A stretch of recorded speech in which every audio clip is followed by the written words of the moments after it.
Olá, meus amigos, sejam todos abençoados.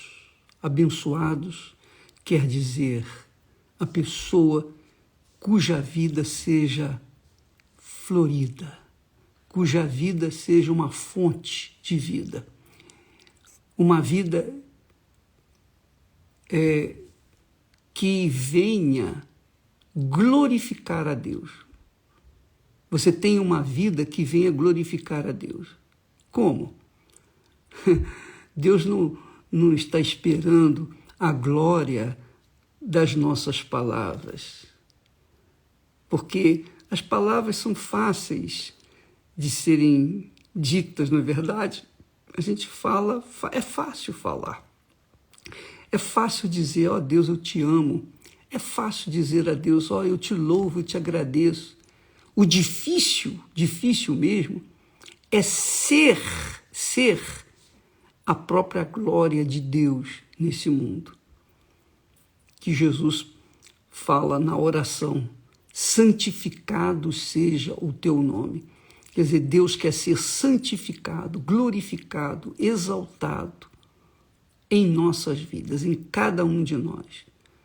Seja com a nossa conduta, comportamento, no nosso casamento, na nossa família, nas nossas atitudes de justiça, atitudes corretas, na verdade, na integridade. São valores divinos, valores que Deus criou para que pudéssemos vivenciá-los e então Ele ser glorificado em nossas vidas. É a mesma coisa. Você tem um filho, uma filha, e a sua filha ou seu filho envergonha você vivendo na promiscuidade, envergonha você nas drogas, vivendo nas drogas. Quando ela fala palavrão, quando ela fala mentiras, quando ela engana, quando ela, enfim, vive uma vida completamente distorcida daquilo que você ensinou, como é que você se sente? Você se sente envergonhado, é ou não é? Você pensa assim, puxa, eu dei tudo pela minha filha, tudo pelo meu filho, olha só o que ele me devolve. Ele me devolve vergonha, humilhação, dor, porque os vizinhos vão dizer assim, viu, o fulana, de quem ela é filha? Ah, filha do Beltrano. Ah, é? Quer dizer, a pessoa, a mãe ou o pai, é envergonhado por causa de um filho, de uma filha. Isso é doloroso. E é isso que Deus sente com a criatura humana. Muita gente não crê em Deus porque isso, vive isso. E vê aqueles que dizem que crê vivendo uma vida de mentira, de engano, de hipocrisia. E Deus sabe, conhece todos nós. Ele sabe quem é verdadeiro, quem é mentiroso. Ele sabe quem vai ser a glória dele neste mundo e quem vai ser a vergonha dele neste mundo. Por conta disso, Deus sabe de antemão quem vai ser salvo. Assim eu respondo a pergunta da pessoa que disse, ô bispo, mas quem são os escolhidos? Por que são escolhidos? A verdade, minha amiga, é isso. Deus escolhe aqueles que, apesar de estarem vivendo no pecado, mas carregam dentro de si um anseio, um desejo de viver uma vida correta. Não correta apenas diante das pessoas, mas correta às escondidas, correta na sua vida pessoal, na sua casa, na sua família, na sua vizinhança.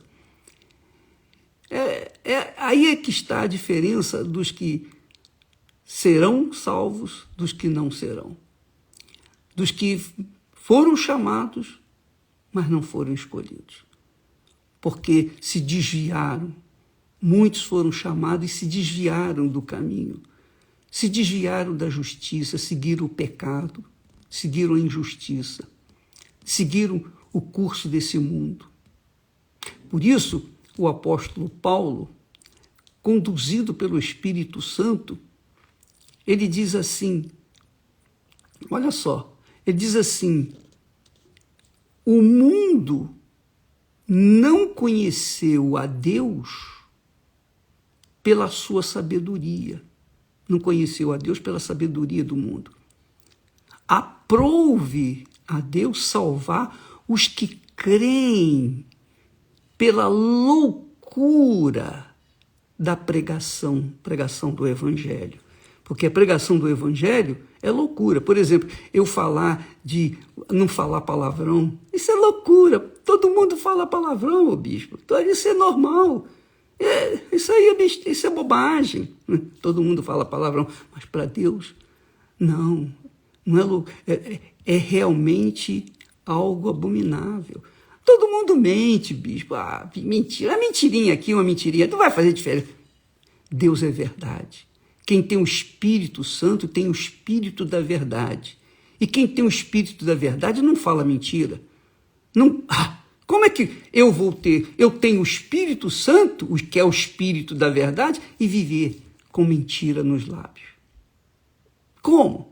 Então, é assim que a gente vê dentro das igrejas.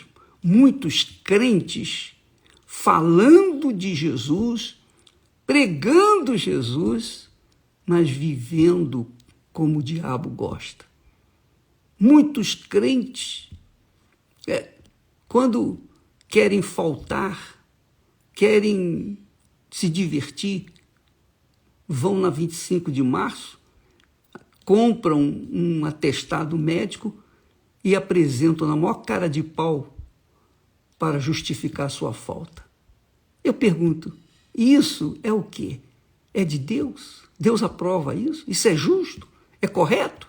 Então, essas e tantas outras atitudes e comportamentos que as pessoas tomam por aí, que contrariam a vontade de Deus, não é o Espírito Santo. Isso é o espírito do próprio Satanás. Não interessa se conhece a Bíblia, se leva a Bíblia debaixo do braço, não importa. Se a pessoa vive no pecado, ela está condenada, ela já foi excluída, já foi excluída. Ela foi chamada, mas ela se excluiu. Não, esse não é o lugar para mim. Então o apóstolo diz que o mundo não conhece a Deus por conta da sua sabedoria, da sua ciência. Aprove a Deus salvar os que creem pela loucura da pregação. Pregação de quê? Da justiça. Pregação da justiça. O ensino da justiça. E a vivência na justiça. Aí, ele continua dizendo, os judeus pedem sinal, os gregos buscam sabedoria. Quer dizer, os que creem em Deus pedem sinais. Os gregos buscam sabedoria. Os judeus naquela época eram judeus como os judeus de hoje. Creem em Deus, guardam o sábado, não come carne de porco, etc. Mas vive no pecado. O que adianta essa crença? É igual o judeu rico que foi para o inferno, enquanto Lázaro, pobre, foi para o céu. E os gregos são os que buscam sabedoria. Naquela altura, naquele tempo, os gregos eram a fina nata da sociedade no mundo inteiro, porque eram os sábios, os ditos sábios. Mas Paulo continua, mas nós pregamos a Cristo crucificado. Quer dizer, os judeus pedem sinais, os judeus pedem um sinal de Deus, de cura, de libertação, etc.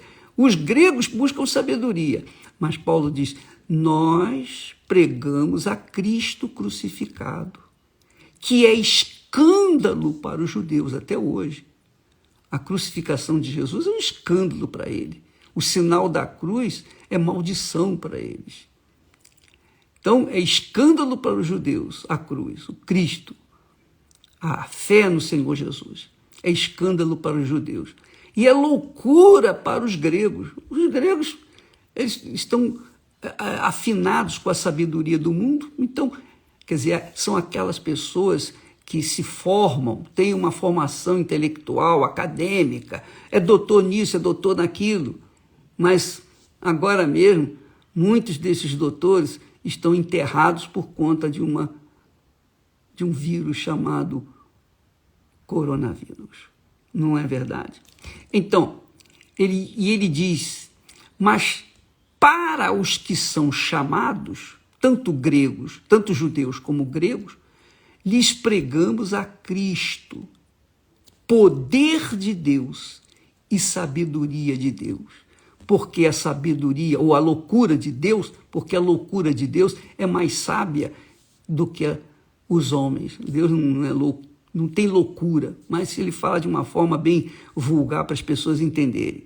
A loucura de Deus é mais sábia do que os homens. A fraqueza de Deus, Deus não é fraco, não tem fraqueza, mas a fraqueza de Deus é mais forte do que os homens. Mas ele fala num sentido assim, apenas para a pessoa entender a linguagem que cabe compreensão.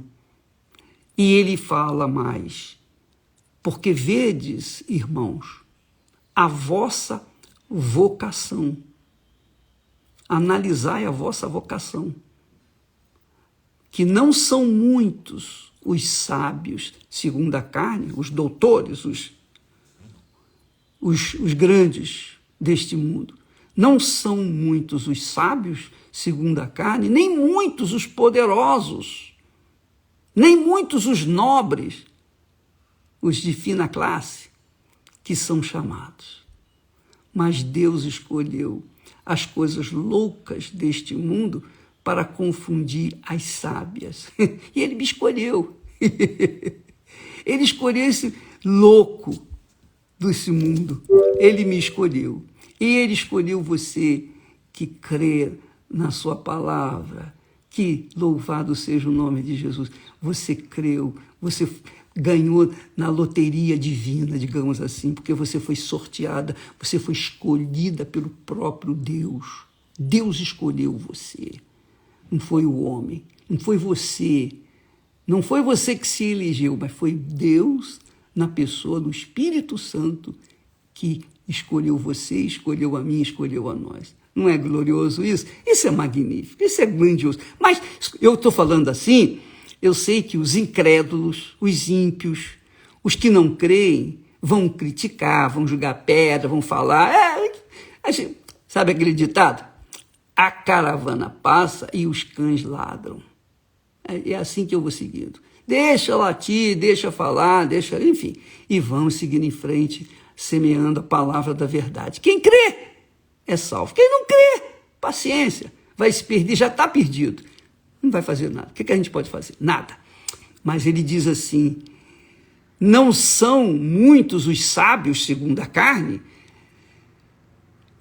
não são muitos os sábios segundo a carne, nem muitos os poderosos, nem muitos os nobres que são chamados. Que maravilha, hein? Mas Deus escolheu as coisas loucas desse mundo para confundir as sábias. E Deus escolheu as coisas fracas desse mundo para confundir as fortes.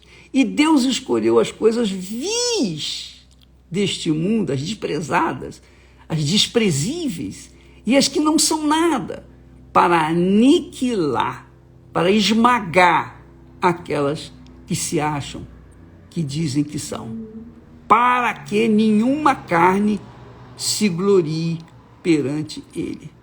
Nenhuma carne, ninguém tem o direito de se gloriar diante dele. Todos nós fomos chamados, todos os que foram chamados e que foram escolhidos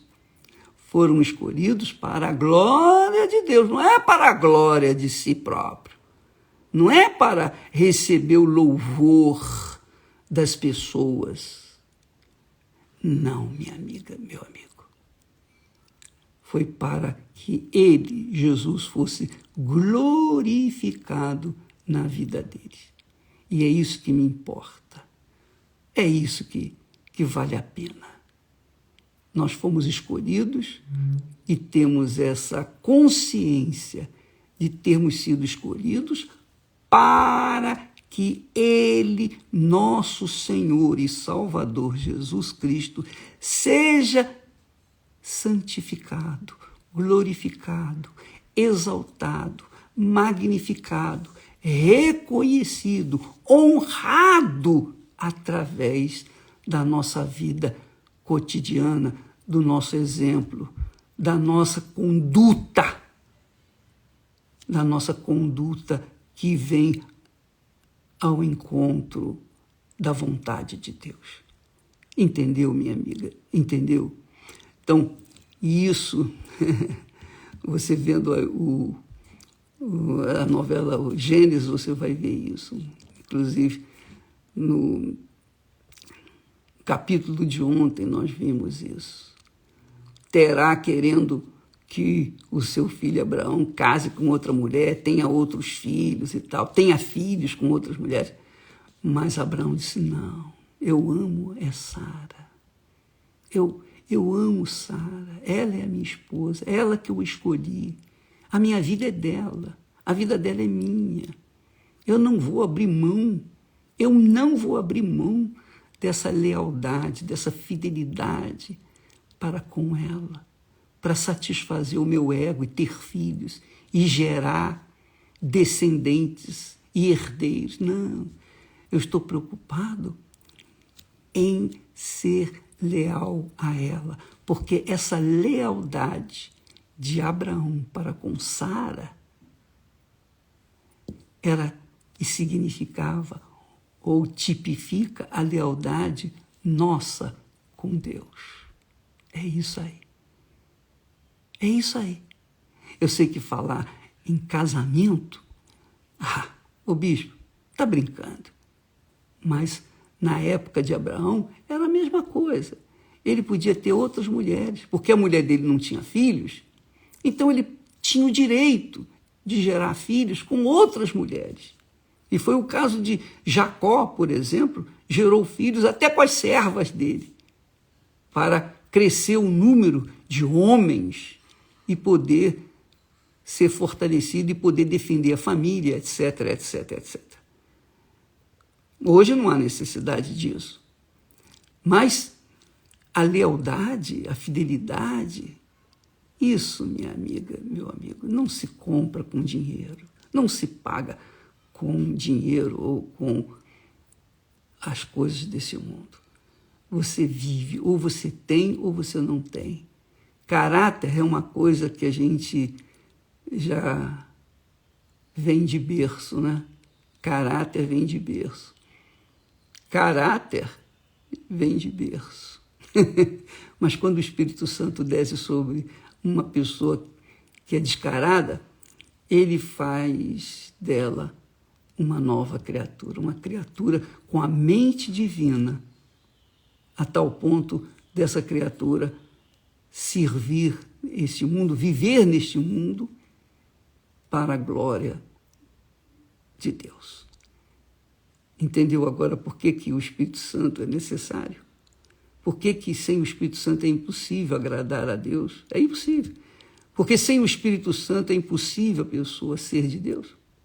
Pois bem, vamos seguindo nessa comunhão e nessa fé em busca do batismo com o Espírito Santo para que sejamos eleitos. O Espírito Santo é a garantia de Deus. Deus nos dá a garantia que somos dele com o Espírito Santo. Ele é o penhor. Você sabia disso? O Espírito Santo é o penhor. Deus nos dá o Espírito Santo como penhor. Isso aqui é a garantia de que você foi chamado, escolhido, é meu, é minha propriedade. Deus abençoe e até amanhã em nome do Senhor Jesus.